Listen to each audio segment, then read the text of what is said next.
First of all, I'd like to welcome you all to this event today, Healthy Ramadan.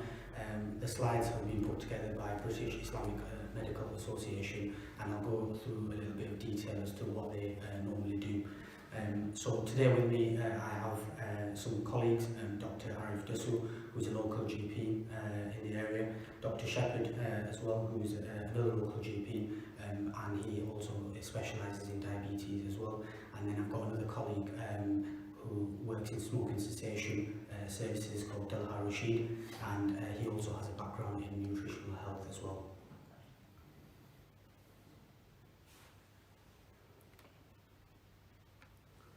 So some of the contents of today's event, I'm just going to talk about the background of Bima, why we're fasting in Ramadan. Dr. Dasu will hopefully go through some of that, what are the benefits and risks of fasting, and then my colleague Dr. Shepherd will talk about how we manage diabetes in Ramadan, as we know that's one of the biggest key areas of concerns of patients, and then some general health and advice which Brother Delha will go into in more detail.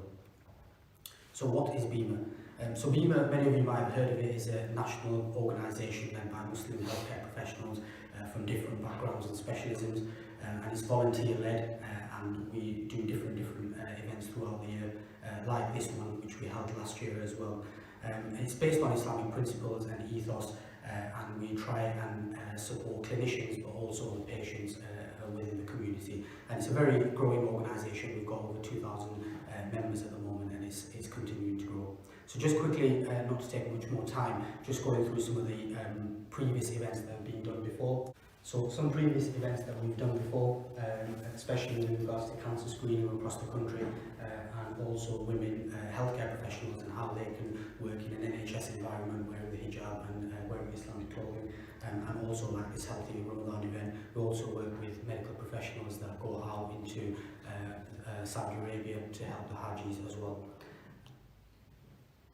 Some other events regarding mental health and organ donation, which again is a key contemporary topic at the moment, so the BMA have done a lot of work around that. They also have a British Islamic Medical Association journal as well that provides support and information to healthcare professionals around the country.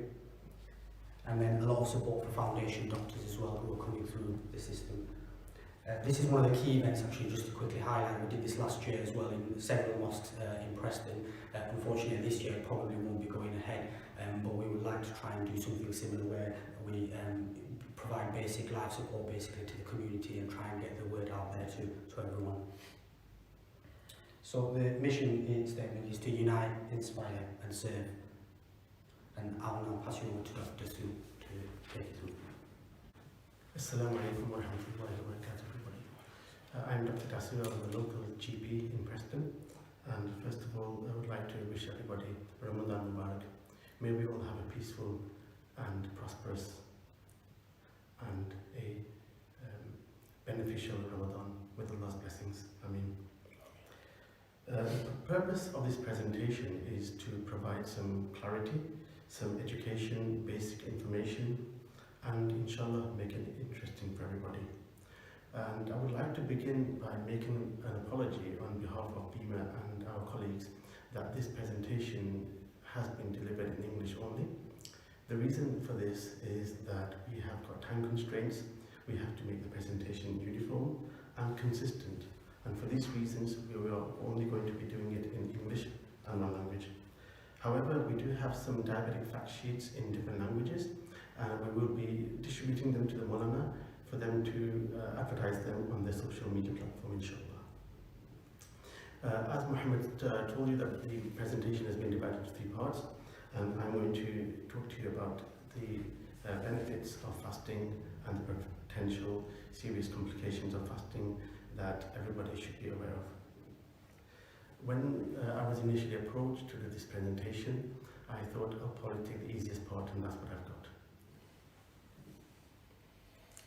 So, why do we fast? When I asked myself this question yesterday, I was thinking to myself, and I asked others, and they said, probably because we a choice. We don't, but simply put, we fast because it has been prescribed by Allah and it has been mentioned in the Quran. This is a verse taken from Surah Baqarah, and as you can see that the meaning I want to read out to you, that it was in the month of Ramadan that the Quran was revealed as a guidance for mankind with clear messages, giving guidance and distinguishing between right and wrong. So any of you who is present in this month should fast, and anyone who is ill or on a journey should make up for the lost fast by fasting on the days later. God wants to see ease for you, not hardship, and He wants us to complete the prescribed period and to glorify Him for having guided us, so that you may be thankful. This is a verse from Surah Baqarah. And also, we fast because it's compulsory. And there are hidden rewards for fasting. Fasting is the only ibadah that is unseen to everybody. And Allah has also said that the rewards of fasting has been reserved for Allah to give us in the hereafter. Nobody knows the actual rewards of fasting. And it is a means of gaining mercy from Allah subhanahu wa ta'ala, and it is a means of gaining forgiveness. And it is a part of our faith. Now the next slide is actually for the benefit of the youngsters and children listening at home, because fasting is also one of the pillars of Islam. It is said that, narrated by Hazrat Umar radiallahu anhu, that Hazrat Jibreel alayhi salam, who was an angel, came down and he said, "Oh Muhammad, inform me about Islam." Jibreel was an angel, of course he knew what it was, but this is a means for us to learn from this. Prophet sallallahu alaihi wasallam said, Islam is that you should testify that there is no deity except Allah, and that Muhammad sallallahu alaihi wasallam is His messenger. And you should perform salah, pay the zakah, and fast during Ramadan, and perform hajj to the house of Allah if you're able to do so. So it is one of the pillars of Islam. And there are secondary reasons for fasting as well. There are health benefits. However, we all know that they should not be our primary reason for fasting. There are health benefits that may be from the wisdom of Allah, Al-Hakim, but they are not primary reasons why we fast. Apart from Ramadan, there are also other days that we can fast. For example, in Shawwal, in the white days, the 13th, 14th and 15th of each month, Mondays and Thursdays, and alternate days. These are different sunnahs of the Prophet sallallahu alaihi wasallam.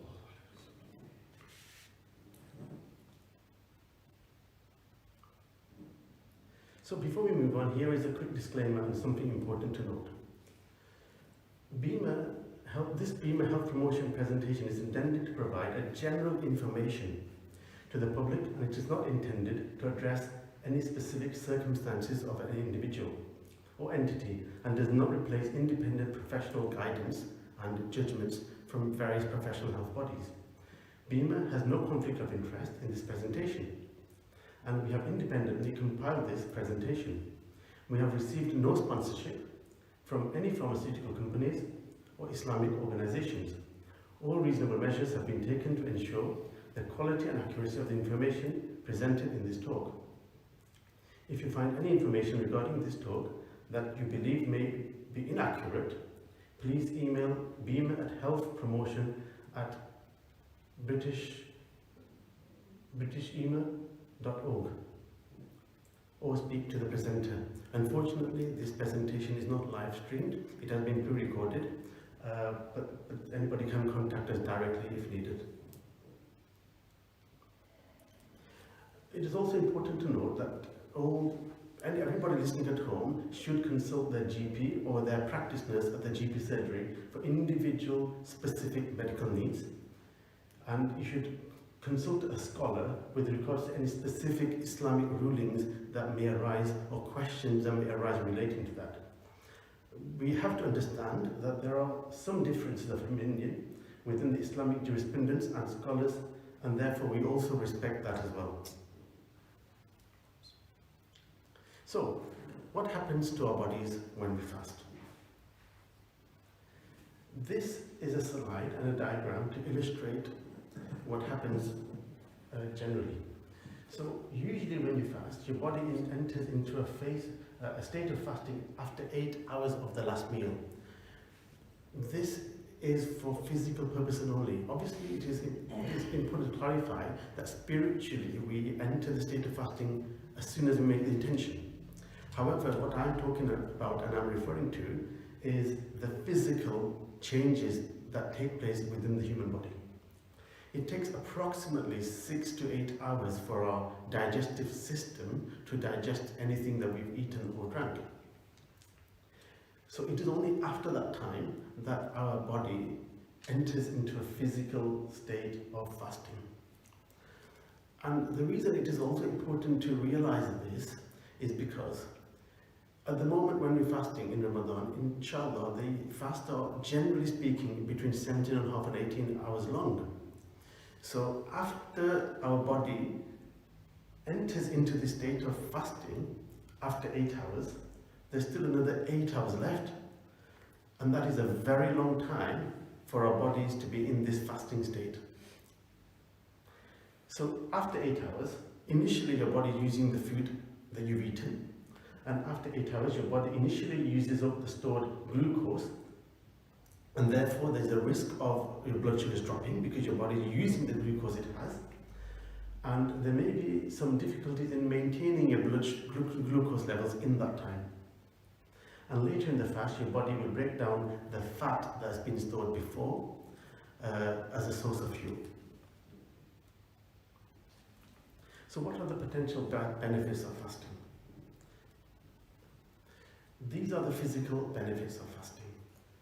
They are very beneficial. However, like I said before, we actually fast for spiritual reasons. However, with Allah's hikmah, we do get these physical benefits also.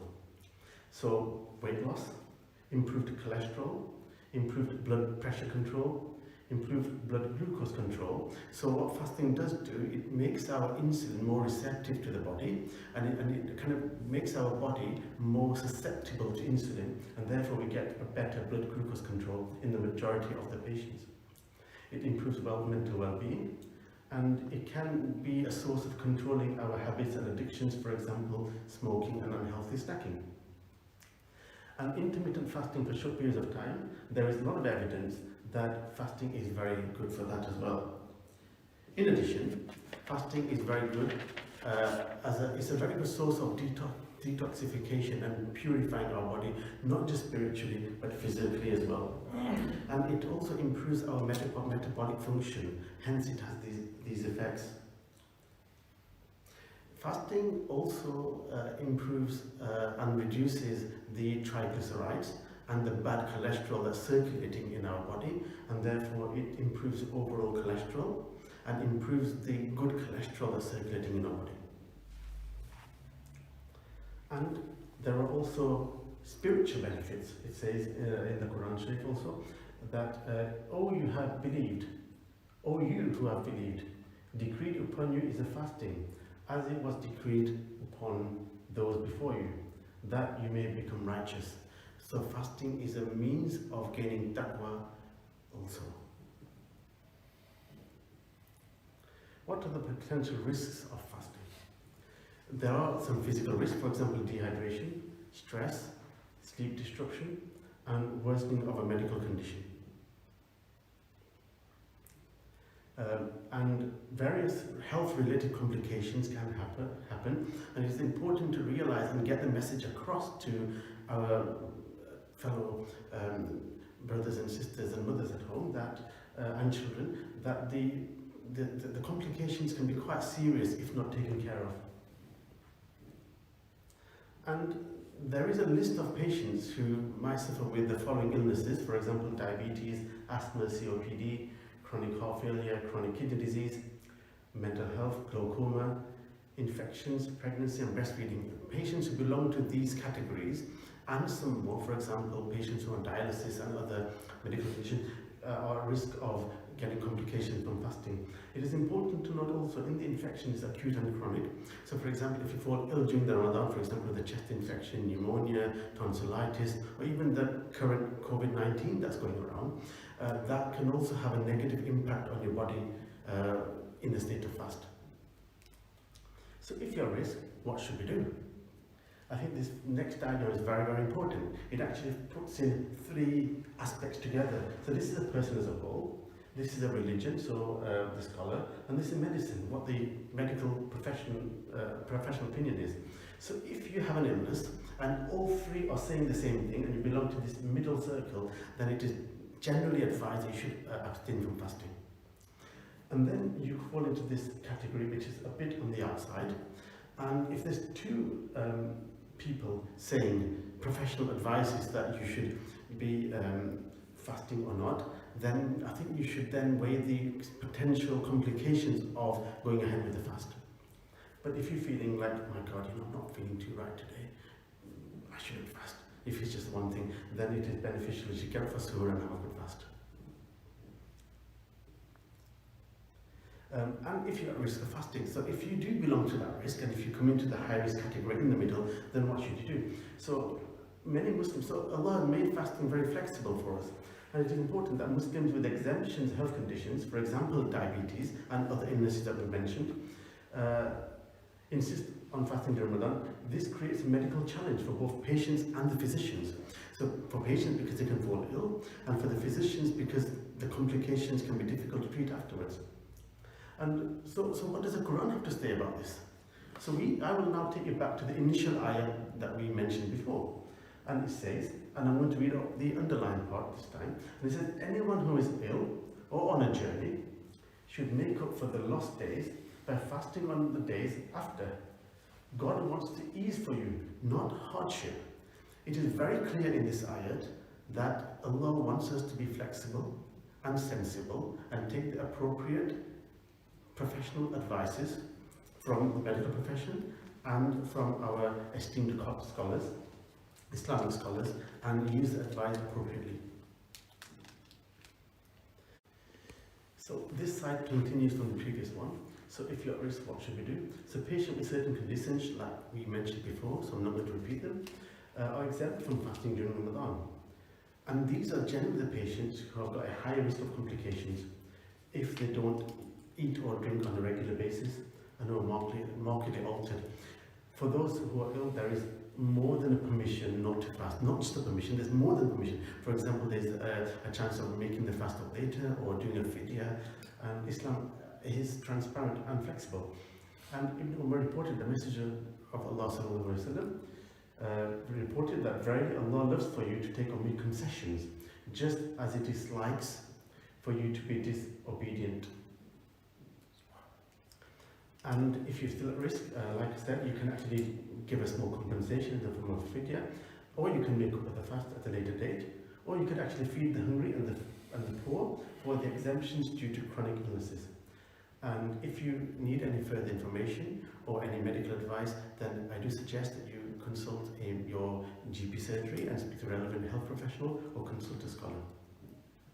Assalamu alaikum. I will now pass on to my colleague, Dr. Shepherd.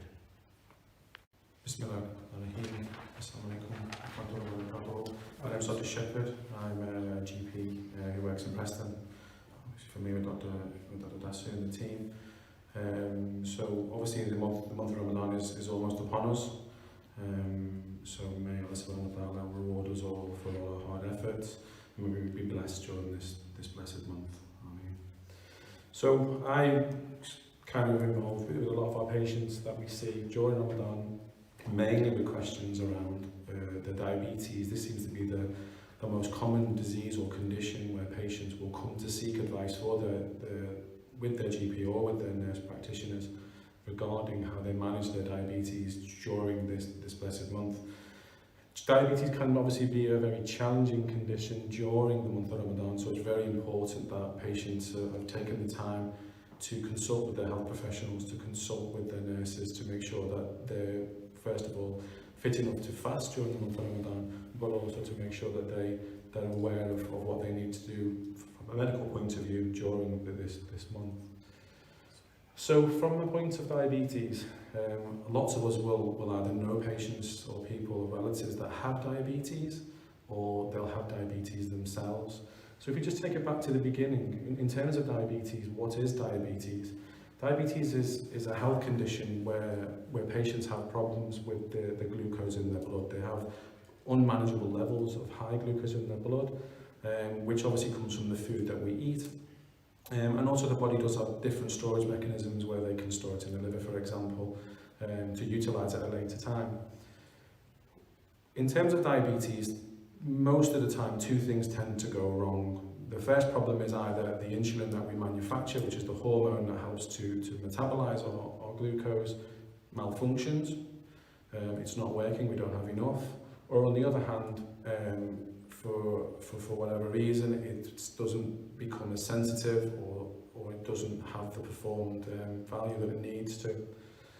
So most of us will either have a type 1 diabetes or a type 2 diabetes. And again, if you can't maintain and monitor your glucose levels, they can become dangerously high, which will then obviously cause diabetic complications. So like I mentioned, there are mainly two types of diabetes that most of us are aware of. Type 1 diabetes, which is around about 10% of the population. They will have type 1 diabetes, and this is the condition where the body is unable to manufacture the hormone insulin. Therefore, it needs to be given artificially through injections.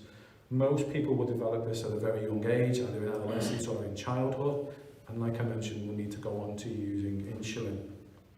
Type 2 diabetes is what most of us as general practitioners or in the community are aware of and familiar with, which is about 90% of the patient population really.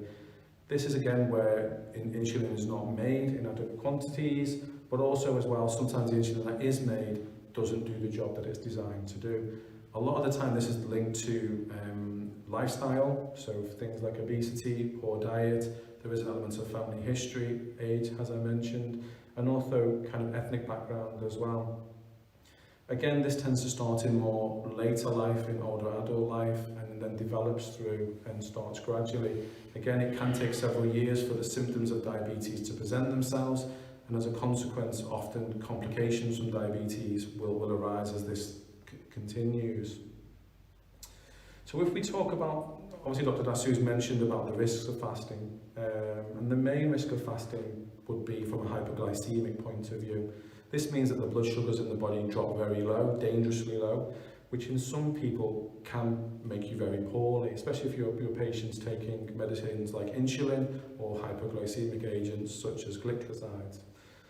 So some of the symptoms that we need to be fully aware of are things such as shaking or sweating, if we get any blurred vision, tingling of the lips, any irritability or anxiety, or if we notice that our heart is beating fast or we get any palpitations.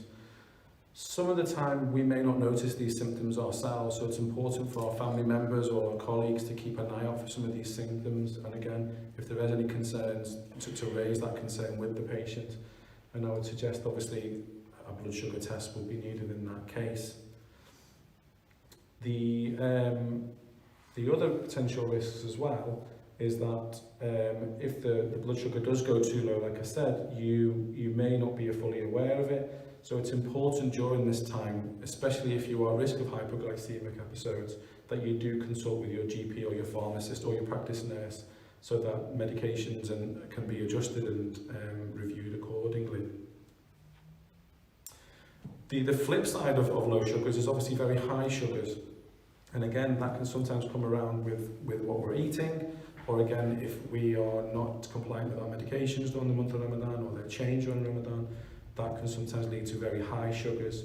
Again, some of the symptoms that you might feel are very thirsty, you may become very lethargic, you may start passing more urine, you may develop headaches, and again, in some patients, often patients that are using insulin, you'll find that your breath may smell a fruity smell, almost like a pear drop type of smell. Again, that is a sign of very high blood sugars, and again, that does need to be addressed urgently. So from a hyperglycemic point of view, high sugar point of view, there are two main conditions that you need to be fully aware of. This is DKA, or diabetic ketoacidosis, or hyperosmolar hyperglycemic states, or HHS. Both of these are as a result of very high blood sugars, and both of them can be very serious, if not life-threatening.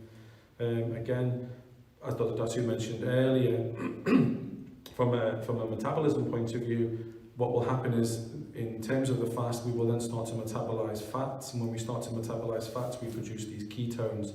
Ketones is what leads to diabetic ketoacidosis and can result in diabetic coma, which is obviously very, very dangerous. HHS is a condition that arises again from high sugars, but it's often due to very severe dehydration.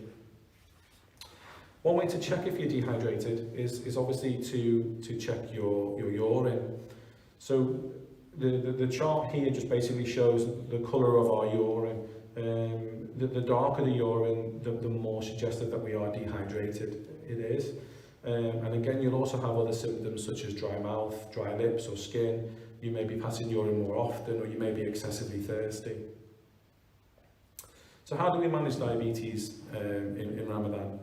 I think there's quite a few key steps that we need to follow in terms of managing this. And often we would advise that the preparation starts many weeks in advance prior to Ramadan, maybe 8 to 6 weeks beforehand. Obviously, this evening's presentation is on the, most likely on the eve of Ramadan, so that's not to say that things aren't too late and that we can't still seek advice from our medical colleagues or from our pharmacists to give us advice on how to proceed during this month of Ramadan. As I mentioned, the first challenge is to see your DP, your diabetic nurse, to form a plan during the month of Ramadan. Again, it's important to formulate a plan and also to assess your risks to make sure that you are suitable or not suitable to fast during this holy month. Again, if you are advised not to fast, as Dr. Dasu mentioned, it is worth speaking to the scholars or to your medical practitioners to seek more further guidance. If you are advised that you can fast, medications during Ramadan are really, really important, and it's important to talk to your doctor or your nurse to make sure that you're on the right medications and taking them at the right times. Again, individual medication plans need to be addressed during the month of Ramadan, and all of us are individuals, all of us are unique, and we all need a slightly tweaked or different management plan during this month. Again, it's important to pay very special instruction, pay attention to special instructions, such as make sure you take your medication with food, such and such. For all exercise regimes, obviously lots of us are keen to keep fit during the month of Ramadan, and still lots of us will do forms of exercise. Again, it's important to consult with your healthcare professional before you do that. So, if you are advised that you can fast, like I mentioned, it may be good to fast in the days prior to the month of Ramadan, often in Shaban, or like Dr. Dasu mentioned, in the white days, or on Mondays and Thursdays perhaps, just to prepare yourself for the month of Ramadan. It mentions in one of the hadiths by Bukhari that the Messenger ﷺ used to fast until he thought he would never break his fast, and he would not fast until he thought he would never fast. I never saw the Messenger of Allah ﷺ fasting for the entire month except in Ramadan, and I never saw him fast more than he did in Shaban. So if we are advised we can fast, and that would be for quite a lot of us, it's important that you monitor your blood sugars more often during fasting, and often many of us will have a blood sugar monitor. It's important again that if you do feel that your blood sugar is fluctuating, it's important to check your sugar levels to make sure that you're being safe. And again, monitoring your blood sugars helps reduce the complications of diabetes, such as blindness, heart disease, strokes, nerve damage and kidney damage. Again, Dr. Dasu mentioned earlier on about the risk factors and the groups. Again, low risk for fasting during Ramadan is very well blood sugar control, most of our type 2 diabetics.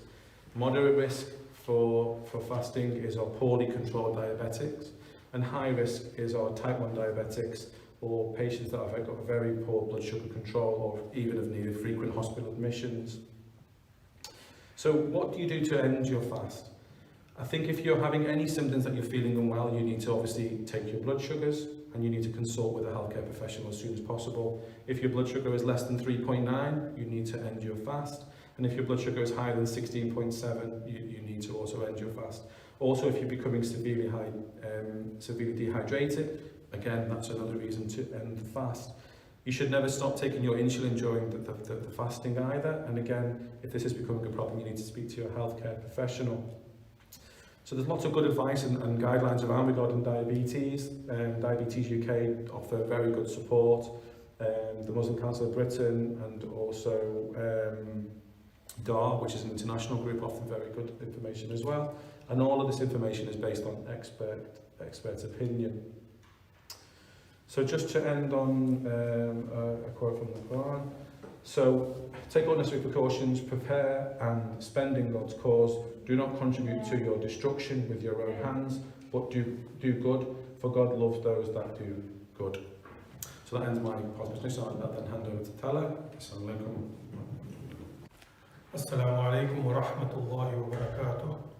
My name is Talha Rashid, and it's a great opportunity to be here, alhamdulillah, in this coronavirus situation that we're in, and to be part of the community and to be a voice for key points that we can bring into our life to improve what we call our health and to improve the chances of having less complications, so that when our health is good, is vibrant, we will be able to perform our ibadah with much more zeal, with much more enthusiasm.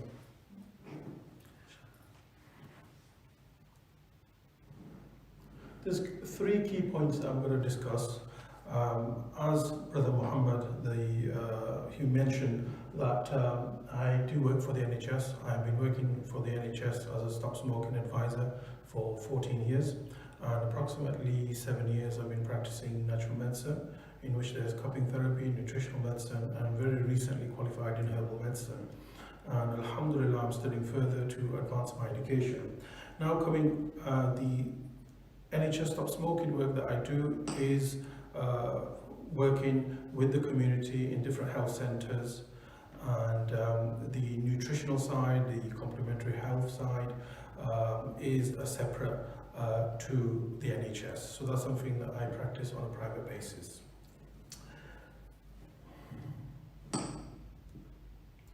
So one of the key things to keep in mind is that in the month of Ramadan, we are eating at Sahari time, Iftari time, and it is at these times that if we consume foods that are high in complex carbohydrates, that are high in good fats, that are high in vitamins and minerals, it will give us the energy and give us a steady supply of energy, so that we have energy throughout the month, throughout the fasting day, so that we can fulfill the fast with as good health as possible.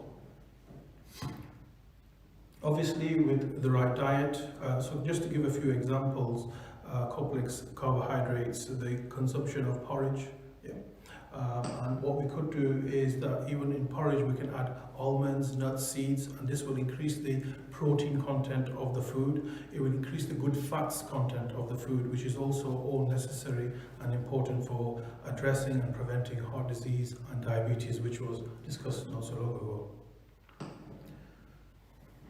Obviously, when we continue to follow healthy lifestyles, what will happen is it will become easy for us to, as I mentioned before, to lead a life of Ramadan which is fruitful. And obviously, if you look at a healthy Eat Well guide, there is examples of grains, there's examples of vegetables. The vegetables also give us slow release of energy. They give us a lot of vitamins and minerals. A lot of vitamin C is found in vegetables, and also the grains is a form of iron, is a form of steady release of energy. Then we have dairy products like milk and so on, which also gives us coolness to the body in the hot months of hot days of fasting in Ramadan.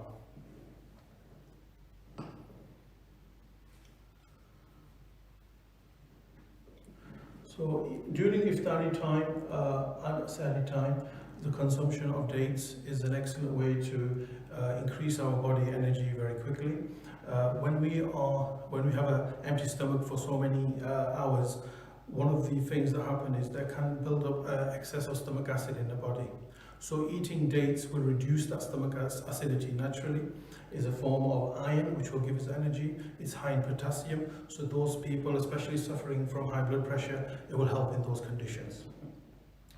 Water, of course, during the Iftari and the Sahari time, if we are consuming water, steadily throughout the Iftari and Sehri time, what will happen is we'll be replenishing our energy. We've got to keep in mind that every 1% of a reduction we have in water, we have a 2% reduction in muscle energy, muscle stamina. Of course, this is why during the fasting time we have low energy, we have tiredness, and which is expected, which is part and parcel, you know. But this is something that we have to go through to control our nafs, to control our desires, so that we achieve this goal of taqwa, which is one of the most important aspects of Ramadan. So we should hydrate ourselves, and we can hydrate ourselves in different ways as well. So the consumption of cucumber, watermelon, fruits that can have more water content inside, that is also a form of hydration.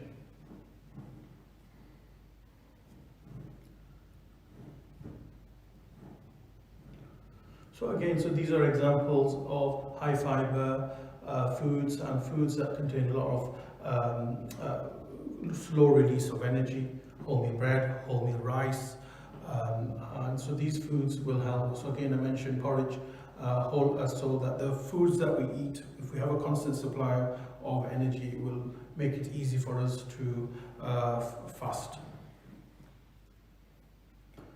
So again, we've got examples of complex carbohydrates, and so these are the things that we should try our best to consume.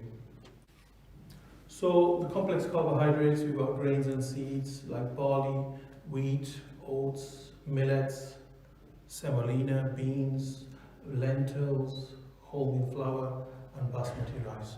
So these are foods that we consume, and if we consume in moderate amounts, our energy will increase. By eating to our full, we're actually reducing our energy levels and also increasing complications like acidity, heartburn, and constipation even. Especially if there is fiber lacking in the diet. And these are examples. So if we look at a Middle Eastern meal, we have falafel burgers, we have cucumber and pomegranate salad, white bean moussaka, and then you have herb yogurt rice soup.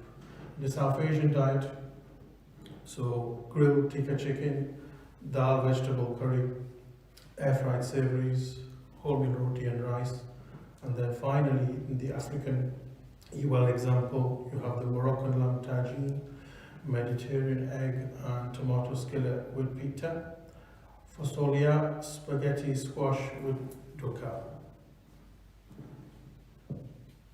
And generally speaking, it is a time where we are tempted to consume a lot of foods high in sugar and fried foods. So generally speaking, in our curries, if we can reduce the content of oil gradually, so that will become a more healthier meal. And obviously, of course, try grilled, baked, steamed or dry fried foods as well. And of course, like I mentioned earlier, choosing fruits and vegetables, that is very helpful. Obviously, there's certain foods that are very high in sugar, the certain fruits are very high in sugar, and there are certain fruits that are much less amount in sugar. So to give you examples, strawberries, blueberries, raspberries, this type of fruits, they are low GL, so they put a less strain on the glycemic load, so they're very good for diabetes control, increasing energy, and weight loss.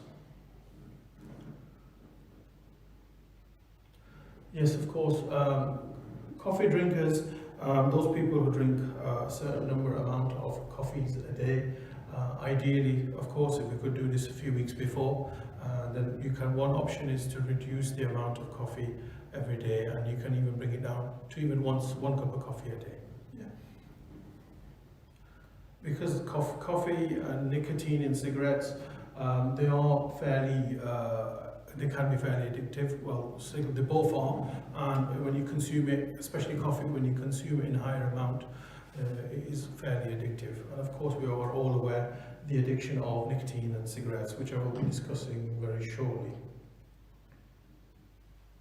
So as I mentioned earlier, certain fruits that contain watermelon, soup, stews, this is also a way of increasing fruit intake and just increasing as much water as practically possible. So of course at the same time not drinking too much as well. Everybody's capacity is slightly different. In terms of exercise, the key rule to keep in mind is moderate activity. If we do moderate activity, we can pace our energy levels for other ibadat as well. And some individuals tend to go for a walk just before Maghrib time, just a certain period of time, because they know that very shortly they're going to break their fast and replenish their energy levels.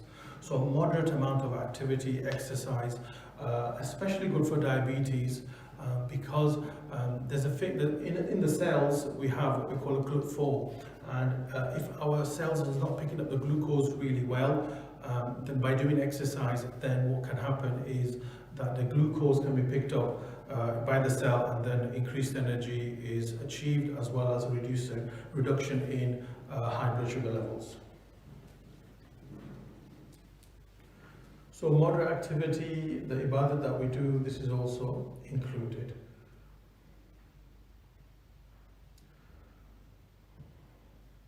So obviously one of the things that we've heard quite often is that we're all unique individuals, and our health needs are all unique and different. And with that in mind, speaking to a healthcare practitioner is helpful.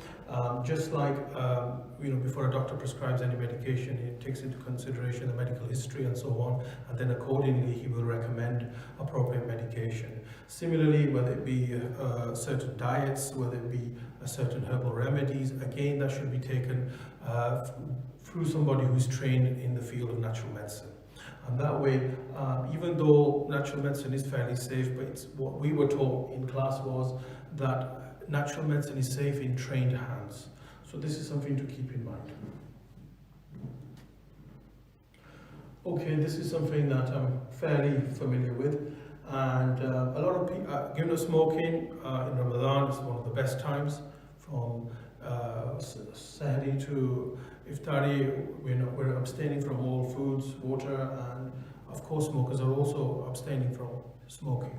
And those individuals who are struggling to fast because of smoking, they can use nicotine patches to help them give up smoking. And by using nicotine patches, it does not break the fast. And this is something, an article that I had written and a TV interview that I did with Dunya News last year, in which I had the approval of our respected scholar, local scholar, Mufti Javed Pathan Sahab, who also, approved this, that using nicotine patches during fasting, it does not break the fast. And it makes it easy to fast, especially for those individuals who get withdrawal symptoms like irritability, mood swings, concentration difficulties. Keep in mind, as we learned earlier, that irritability, mood swings, concentration difficulties can also happen because of dehydration. So as long as we cover every area, we're less likely to have any issues.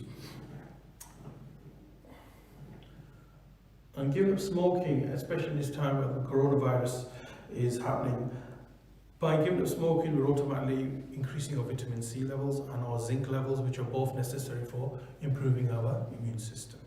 Jazakumullah khair. And hopefully, inshallah, everyone will benefit from this talks that we've had today. Jazakallah khair. So just quickly to finish off with some advice with regards to eye drops, because that's one of the main questions that as pharmacists we often get asked, and as medical professionals. So if you look at Mufti Zubair fatwa with regards to which medications and which procedures are permissible whilst fasting, there's a long list which we'll provide a reference for online. You can look at that for more detail. But with regards to eye drops, the majority, the consensus is that they are okay to use whilst fasting, because of the fact that it doesn't go through to an orifice of consequence. Now, there's ways of getting about this, especially for patients who have glaucoma. It's very, very important that they continue to use their eye drops, otherwise it could lead to serious complications. Now, there's a method which is recommended, where you basically, everybody has a tear duct, and it's like a little hole at the corner of the eye, and if you press that and then pour the eye drops in at that time, then basically you prevent any sort of fluid, excess fluid, going down into the nasal cavity and then down to the throat. And so if you use this method, this will be easier for you, and it will hopefully prevent any excess fluid, and then the extra will just come out from the sides. That way you can still use your eye drops, and if you want to take the opinion that you can't use them, then you can always split them, and so you can use them in the morning at Sahri time, and then in the evening after Iftar. So as we, Jazakallah, first of all, that was a great presentation from the whole team, and there were some delicious options to pick from for suhoor and iftari, and inshallah it will be very beneficial. We're going to take some questions. Unfortunately, like I said, this is not a live presentation, so we've got some important questions we want to clarify. So Muhammad, can you ask the first question, please? So the first question is, my blood sugars are generally high. You said to break the fast if over 16. What do I do? Alhamdulillah, that's a very good question. So basically, like Dr. Shepherd said, if your blood sugars are generally over 17, then you should be breaking the fast, or 16.9 is the figure he mentioned. If your blood sugars are generally higher than 17 anyway, then it may not be sensible and medically safe for you to fast. Hence, if that is the case, I suggest you take an opinion from your own GP surgery and practice nurse and ask an ulama. But the complications we mentioned are generally higher in those patients with an uncontrolled diabetes, and therefore their blood sugars can be high. And if that's the case, it is better not to fast. Second question, I am on 3 times a day medication. What shall I do? Generally speaking, the medications for diabetes are taken with food, and other medications also. Therefore, you should reduce them to twice a day for iftari and suhoor. Some medications are taken before food, however, they can be difficult to take.